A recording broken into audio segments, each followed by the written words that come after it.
السلام عليكم. القوات البحرية الإيرانية سنوقف أي قوارب أمريكية مسيرة لأنها تمثل خطرا على الملاحة وناقلات النفط. إن لم تكن مشتركا في القناة فاشترك، وإذا كنت من المشتركين لا تنسى الإعجاب بهذا الفيديو. أعلن قائد البحرية في الجيش الإيراني الأدميرال شهرام إيراني أن قواته ستوقف أي قوارب أمريكية مسيرة، مشيرا إلى أنها تمثل خطرا على الملاحة البحرية وناقلات النفط. وقال إيراني: لقد قمنا في وقت سابق باحتجاز عدد من هذه الزوارق، ومن ثم أطلقناها لأن الجانب الأمريكي وعد بإزاحتها عن المنطقة، وفيما لو بادرت أمريكا مرة أخرى إلى تسييرها سنقوم باحتجازها ثانية، لأنها تعرض الملاحة إلى الخطر وتعتبر مصدر خطر للسفن التجارية وناقلات النفط حسب وكالة فارس الإيرانية.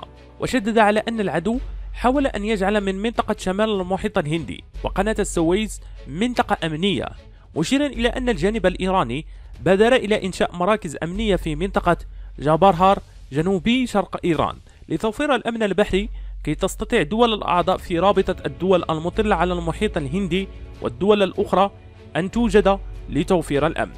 وأعلن قائد القوة البحرية للجيش الإيراني على انضمام طائرة مروحية هجومية وطائرة مسيرة بعيدة المدى إلى أسطول الجيش، مؤكدا أن القوة البحرية أينما وجدت في العالم تغطي مسافة لا تقل عن 2000 كيلومتر ما حولها.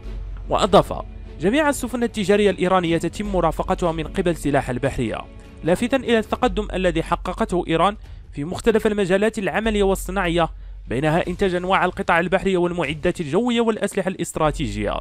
وكان قائد القيادة المركزية الأمريكية الجنرال مايك كوريلا قال إن قوات مخصصة للأنظمة غير المأهولة في الخليج ستنشر أكثر من 100 سفينة مسيرة في مياه المنطقة الاستراتيجية العام المقبل.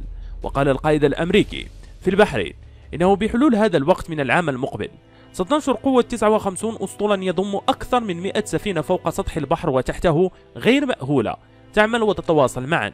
وأضاف كوريلا أنه بالإضافة إلى السفن غير المأهولة، فإن الولايات المتحدة تبني برنامجا تجريبيا في الشرق الأوسط للتغلب على الطائرات دون طيار مع شركائها دون ذكر التفاصيل. في الأخير، إذا كنتم من المهتمين بهذا النوع من الأخبار لا تنسوا الاشتراك لتتوصلوا بالجديد، وشكرا.